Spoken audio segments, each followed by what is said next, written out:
Il existe quelques grands critères immuables qui révèlent la valeur de l'homme. L'un d'eux, c'est la douleur.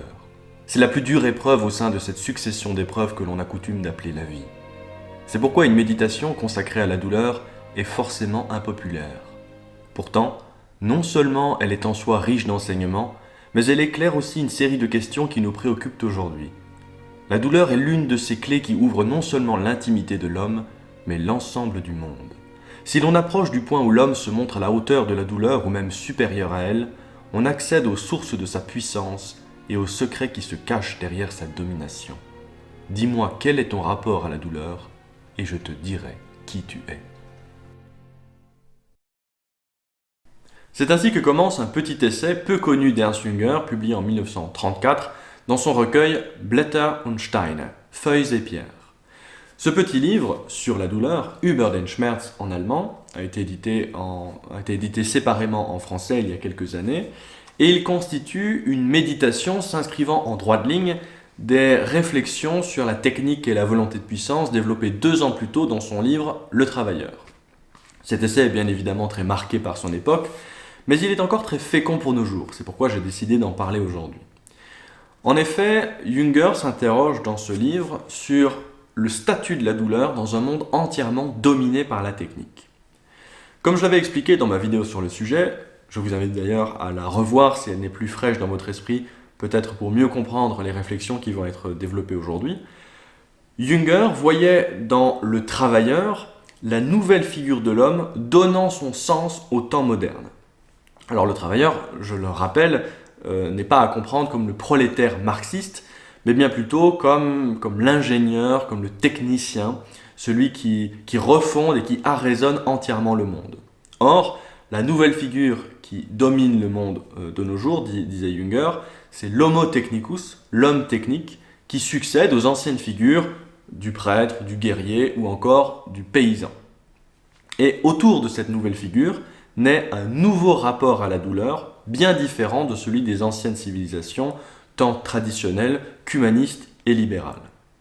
Or, si le rapport à la douleur révèle un homme, comme le disait Jünger dans la citation que j'ai lue au départ, le rapport à la douleur révèle également l'âme d'une époque. Tel est en effet ce qui frappe Ernst Jünger au moment où il écrit ces lignes. Il entrevoit un rapport original à la douleur. Sa question est donc la suivante, je le cite. Quel rôle joue la douleur dans la constitution de cette nouvelle race dont le mode de vie particulier commence tout juste à se dessiner et que nous avons appelé les travailleurs? Alors je tiens à le dire d'emblée, Ernst Jünger n'est pas un philosophe à proprement parler. Les réflexions que je vais développer ici et qu'il a développées dans son essai ne sont pas construites avec la rigueur d'un philosophe systématique. Il s'agit bien plutôt d'observations, d'impressions exprimées par un esprit d'une profonde sensibilité. Comme l'avait d'ailleurs parfaitement vu Ernst Niekisch, un des protagonistes de la révolution conservatrice allemande et donc un contemporain de Ernst Jünger, ce dernier avait qualifié Ernst Jünger précisément de Augenmensch, c'est-à-dire un homme des yeux, un homme qui voit. Et en effet, Ernst Jünger voit la vie politique et sociale, il voit le cours des idéologies à la manière d'un artiste ou d'un peintre. Bien plus que des raisonnements abstraits et conceptuels, c'est un paysage qui se dévoile progressivement qu'on découvre en lisant ses essais. Ernst Jünger nous offre des images très parlantes et c'est ça que je vais essayer de communiquer avec vous aujourd'hui dans cette vidéo en reprenant le fil de ce texte. Tout d'abord, quelques remarques générales sur l'essence de la douleur, sur sa mécanique si l'on peut dire. Ce qui frappe au premier regard, c'est que rien ne nous est plus sûrement dévolu que la douleur, écrit-il. Elle ressemble à la meule qui broie toujours plus finement et profondément le grain épars, ou à l'ombre de la vie à laquelle nul contrat ne permet d'échapper. Aucune vie n'échappe à la douleur. Le petit insecte qui se faufile parmi les brins d'herbe vit sous l'œil de menaces permanentes. Son minuscule cheminement, écrit Jünger, apparaît comme un parcours d'épouvante, guetté de tous côtés par un incroyable arsenal de gueules et de pinces. Mais notre parcours dans le monde ressemble au fond à celui de l'insecte, bien que les époques de sécurité tentent à nous le faire oublier. Mais cette situation se rappelle à notre souvenir dès que l'élémentaire surgit à nouveau. L'élémentaire désigne, dans le langage de Jünger, les puissances les plus profondes de la réalité qui échappent aux structures intellectuelles et morales. Ce sont des puissances primitives qui font soudainement irruption dans la vie, personnelle ou collective, sans qu'on puisse les dominer entièrement. C'est ce qui échappe à toutes nos prévisions et à nos calculs rationnels. Les tableaux de Bosch ou de Bruegel, par exemple, en sont de formidables symboles. Ce qui lie également fortement la douleur à l'élémentaire, c'est le dédain qu'elle manifeste à l'égard de nos échelles de valeur. Comme l'écrit Jünger, aucune situation humaine n'est à l'abri de la douleur. Nos contes de fées annoncent en conclusion que le héros, après avoir surmonté de nombreux dangers, vécut heureux et content durant de longues années, et nous aimons entendre de telles affirmations, car cela nous rassure d'apprendre qu'il existe un endroit soustrait à la douleur. Les périodes paisibles occultent cet arbitraire de la menace, et le malheur soudain qui frappe un homme heureux, bien portant et prospère, nous plonge généralement dans l'effroi et la perplexité. Le soldat Jünger se rappelle la guerre. À la guerre, écrit-il, lorsque les projectiles sifflent à nos oreilles à toute vitesse, nous sentons bien qu'aucun degré d'intelligence, de vertu ou de courage ne saurait les détourner de nous de l'épaisseur d'un cheveu. C'est alors, observe-t-il, à mesure que le danger s'accroît, que le doute envers la validité de nos valeurs nous gagne. Les atmosphères de fin du monde et les visions apocalyptiques nous en offrent un bon exemple. La vue d'une douleur inéluctable entraîne l'homme à chercher désespérément des espaces qui assurent sécurité et protection. Avec le sentiment de la précarité et de la vulnérabilité de son milieu vital tout entier, s'accroît son besoin d'accéder à une dimension qui puisse le soustraire à la domination illimitée et à l'omniprésence de la douleur. Ce rapport à la douleur marque un changement d'époque. L'époque moderne, rationaliste, humaniste, porteuse de la philosophie des Lumières, pariait sur la toute-puissance à venir de la raison et la fin de la souffrance dans le monde. Comme s'écriait Saint-Just au moment de la Révolution, le bonheur est une idée neuve en Europe. Il y a quelque chose de formidable dans cette exclamation. Comme le faisait remarquer un jour Georges Steiner, on croirait que Saint-Just annonce le bonheur à venir un jour bien précis de la semaine. Lundi par exemple, nous serons enfin heureux. Or, au moment où Jünger écrit son texte, les grandes utopies progressistes commencent déjà à s'effriter, sans doute sous le coup porté par la Première Guerre mondiale. L'idée que la douleur serait un préjugé dont la raison pourrait nous débarrasser définitivement perd de sa force d'attraction. Mais cette idée n'était pas seulement le fruit de la philosophie des Lumières, elle avait également partie liée à une longue série de mesures pratiques ayant pour but d'améliorer le sort de l'humanité. Abolition de la torture et de l'esclavage, par exemple, invention du paratonnerre, du vaccin contre la variole, l'anesthésie, le monde des assurances et tout le monde du confort technique et politique. Il s'agit là indéniablement de grands progrès pour la condition humaine. Pourtant, note Jünger, si l'on considère encore que ce sont bel et bien des acquis positifs, notre reconnaissance envers toutes ces choses est dépourvue de la gratitude qui était familière à nos ancêtres. Ainsi qu'il l'écrit, habitués depuis notre naissance à jouir pleinement de toutes ces bénédictions considérées comme allant de soi, nous avons plutôt tendance à penser qu'elles n'ont au fond apporté que peu de changements. Comme si ce confort allait de soi, nous avons fini par nous y habituer.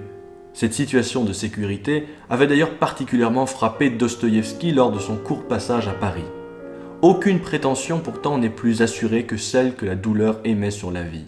Là où l'on fait l'économie de la douleur, l'équilibre se rétablit selon les lois d'une économie bien précise, et en parodiant une formule célèbre, on peut parler d'une ruse de la douleur qui atteint son but par n'importe quelle voie.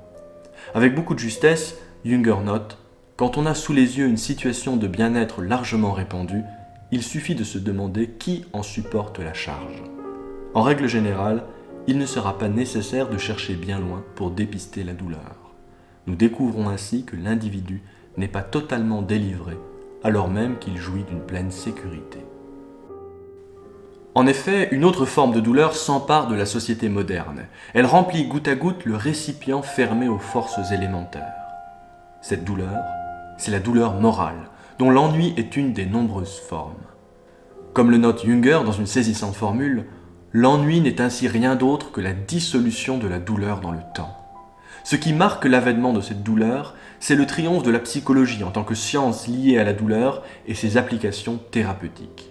On a repoussé la douleur dans des zones marginales, au profit d'un bien-être moyen, et la somme de douleur qui n'a pas été prise en compte s'accumule en un capital invisible qui s'accroît d'intérêt en intérêt.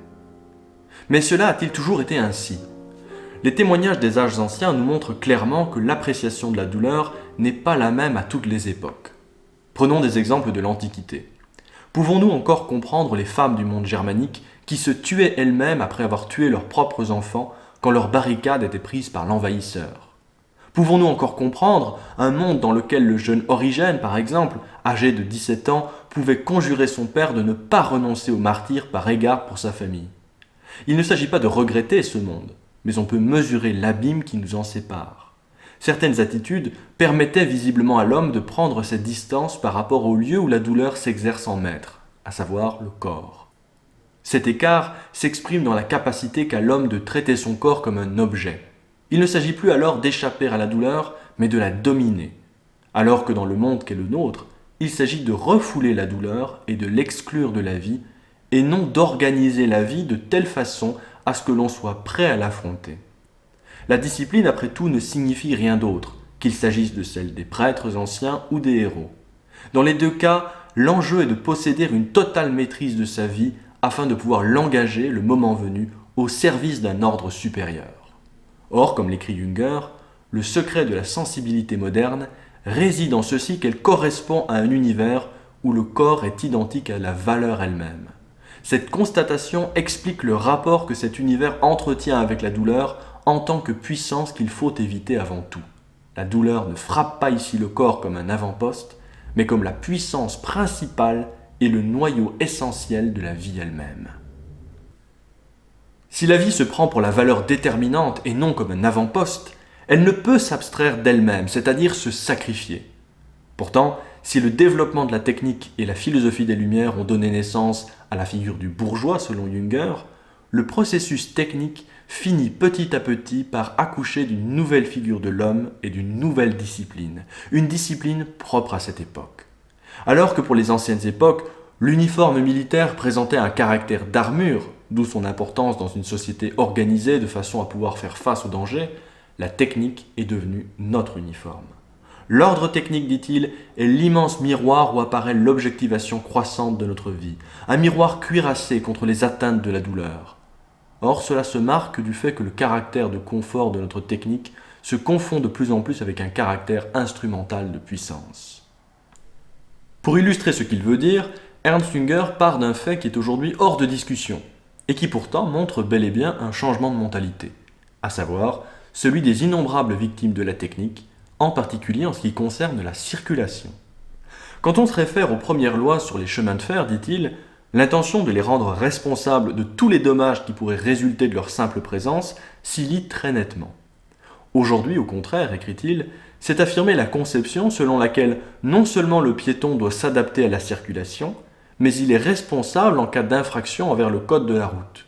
Ce code de la route lui-même est l'un des signes de cette révolution concrète qui soumet l'homme imperceptiblement et sans qu'il élève de protestation à un autre type de légalité. En effet, continue-t-il, bien que nous soyons pétris de valeurs humanistes, l'ordonnancement technique du monde nous fait retrouver l'idée que la douleur fait partie des phénomènes inévitables de l'ordre du monde. Les victimes de la circulation chaque année sont fort nombreuses, et pourtant nous éprouvons face à elles un sentiment d'évidence, un peu à la manière de Bismarck qui remarquait à l'occasion d'un débat sur la peine de mort qu'il ne nous venait pas à l'idée d'interrompre l'exploitation des mines, bien que le nombre des victimes entraînées par celles-ci puisse être calculé d'avance. Les victimes que réclame le processus technique nous paraissent nécessaires parce qu'elles correspondent à notre type, c'est-à-dire au type du travailleur. Il y a 100 ans, écrit-il, c'était un accident courant qu'un jeune homme fût tué en duel. Aujourd'hui, ce genre de mort serait une curiosité. À la même époque, on considérait comme un fou le tailleur Berblinger de la ville d'Ulm qui se précipita dans le Danube avec sa machine volante, et il fallait qu'un homme fût possédé par le spleen pour se rompre le cou en escaladant le sommet d'une montagne où il n'y avait rien à chercher. Aujourd'hui en revanche, trouver la mort en vol à voile ou au sport d'hiver va de soi. Ce qui caractérise l'ère technique, c'est la possession d'une conscience seconde, dit Jünger, une conscience plus froide qui se manifeste dans la capacité de plus en plus vigoureusement développée de se considérer comme un objet. Parmi les symboles de cette conscience seconde, on trouve le phénomène révolutionnaire de la photographie, dont la technique est une manière de fixer les choses à laquelle on accorde valeur de document. Tel événement photographié est archivé et objectifié. La photo se situe en dehors de la zone de la sensibilité. Elle présente un caractère télescopique. L'événement est vu par un œil insensible et invulnérable. La photographie est l'expression de la manière de voir qui nous est propre et qui est fort cruelle, ajoute Jünger. Ce phénomène de distanciation par rapport au regard contribue à une objectivation croissante de la vie, qui augmente ensuite également la dose de douleur que l'on peut supporter. Il semble presque que l'homme s'efforce de créer un espace où la douleur, et dans un tout autre sens que naguère, puisse être considérée comme une illusion, écrit-il. Le cinéma, par exemple, est un instrument de ce genre, où nos rires accompagnent bien souvent des films burlesques qui consistent en une accumulation d'accidents douloureux et cruels. L'impression réelle de douleur qui accompagnait jadis le spectacle des courses des taureaux, des joutes de chevaliers ou des duels étudiants était occultée par le cérémonial rituel et par le respect des règles chevaleresques. Dans le monde du travailleur, au contraire, le rite est remplacé par un processus technique qui fait que la douleur peut être supportée à une dose bien plus forte. La secrète disposition des organes sensoriels artificiels fait apparaître des espaces où la catastrophe joue un grand rôle. La transmission des ordres doit y être plus sûre, plus impérative et absolument inviolable. Nous allons vers une situation où il faudra qu'une information, une mise en garde, une menace atteigne n'importe quelle conscience en quelques minutes. Derrière le caractère ludique des moyens totaux, tels que la radio et le cinéma, se dissimulent des formes particulières de discipline. De façon prévisible, cela va se manifester aussi dans la mesure où la participation, le branchement, surtout sur le réseau radiophonique, vont se transformer en obligation. C'est pourquoi nous assistons moins au XXe siècle à une nouvelle transformation technique qu'à un nouveau mode de vie, le caractère instrumental ne se limitant plus à la zone de l'outil proprement dit, mais cherche également à s'asservir le corps humain. Pour s'en convaincre, comparons également les Jeux olympiques des anciens et les nôtres.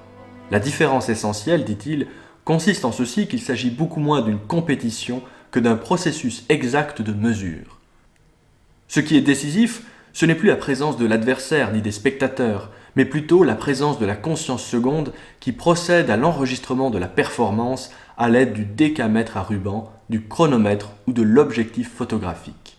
Dès lors que cette condition est remplie, peu importe qu'une course, un lancer, un saut s'effectuent sur des pistes contiguës ou que celles-ci se trouvent l'une à Rhodes et l'autre en Australie. Le besoin de déterminer le record d'une façon chiffrée, allant jusqu'à la plus petite fraction d'espace et de temps, correspond à un besoin d'être informé avec le maximum de précision sur les performances dont le corps humain est capable comme instrument. En conclusion de ces méditations, Jünger note que nous nous trouvons dans une phase ultime du nihilisme qui se caractérise ainsi. On conçoit la coexistence d'une grande faculté d'organisation et d'un aveuglement total vis-à-vis des valeurs. Nous possédons une foi sans contenu et une discipline sans légitimation. Et c'est ainsi que la technique et l'éthique sont devenus synonymes d'une façon très étrange, la possibilité technique engendrant un droit moral. Cet écrit de Jünger date de 1934, comme je l'ai dit. Or, si j'ai tenu à en parler aujourd'hui, c'est parce qu'il me semble que le paysage peint par Jünger nous est encore étrangement familier. Comment ne pas être frappé par l'acuité de cette observation que j'ai déjà soulevée ? Avec l'objectivation croissante augmente également la dose de douleur que l'on peut supporter. Il semble presque que l'homme s'efforce de créer un espace où la douleur puisse être considérée comme une illusion. Il existe aujourd'hui une douleur morale des plus angoissantes. C'est la douleur de voir notre civilisation mourir, de voir notre peuple disparaître et notre culture s'effacer. Or, l'objectivation, la distance que nous prenons avec nous-mêmes, nous anesthésie et nous insensibilise. Nous ne surmontons pas cette douleur comme le faisait le héros par sa discipline ou le prêtre par ses mortifications. Nous la traitons comme s'il s'agissait d'une illusion. Comme le répète très souvent Renaud Camus, nous sommes privés de notre regard sur le monde au profit d'un discours sociologique bien rodé. Nous souffrons de la décadence de l'école ? Illusion. Le niveau n'a jamais été aussi haut. Nous souffrons de voir notre peuple remplacé ? Illusion. Notre peuple fut toujours divers. Nous souffrons de voir notre civilisation s'effondrer ? Illusion. Elle n'a jamais existé. Nous sommes presque déjà les archéologues de notre monde. Et après tout, comme le relève Jünger, l'archéologie est par excellence une science consacrée à la douleur. Ainsi qu'il le note, l'archéologie découvre dans les strates de la terre empire sur empire dont les noms mêmes sont oubliés. Le deuil qui s'empare de nous en de tels sites a quelque chose d'extraordinaire. Contrairement à l'époque bourgeoise à laquelle nous n'appartenons plus vraiment, nous ne pensons plus que la douleur disparaîtra jamais de ce monde. L'élémentaire surgit à nouveau dans notre univers. Ernst Jünger, dans son essai, ne se livre aucunement à une forme de nostalgie réactionnaire, et ce n'est pas l'attitude que nous devons adopter également. Ces bouleversements, pour catastrophiques et douloureux qu'ils soient, nous montrent toute l'aptitude créatrice dont nous sommes capables. Dans les années 30, Jünger notait encore ceci, je le cite. « Nous nous trouvons dans une situation où nous sommes encore capables d'apprécier les pertes. Nous ressentons encore la destruction des valeurs, la banalisation et la simplification du monde. Mais de nouvelles générations grandissent déjà, bien éloignées de toutes les traditions dans lesquelles nous sommes nés, et l'on éprouve un étrange sentiment à observer ces enfants dont beaucoup vivront jusqu'à l'an 2000. Alors l'ultime substance de la modernité, à savoir l'ère copernicienne, aura certainement disparu. Les pertes sont en effet considérables, mais peut-être étaient-ce les prémices nécessaires à un nouveau départ. Les valeurs qui étaient encore les nôtres jusqu'à récemment, héritées du siècle des Lumières, n'étaient pas en mesure de donner un sens au nouveau monde technique et prométhéen qui s'ouvrait à nous. Avec leur disparition, surgit peut-être à nouveau la possibilité de le maîtriser et de lui donner un sens. Telle est la question que nous pose l'essai d'Ernst Jünger aujourd'hui encore.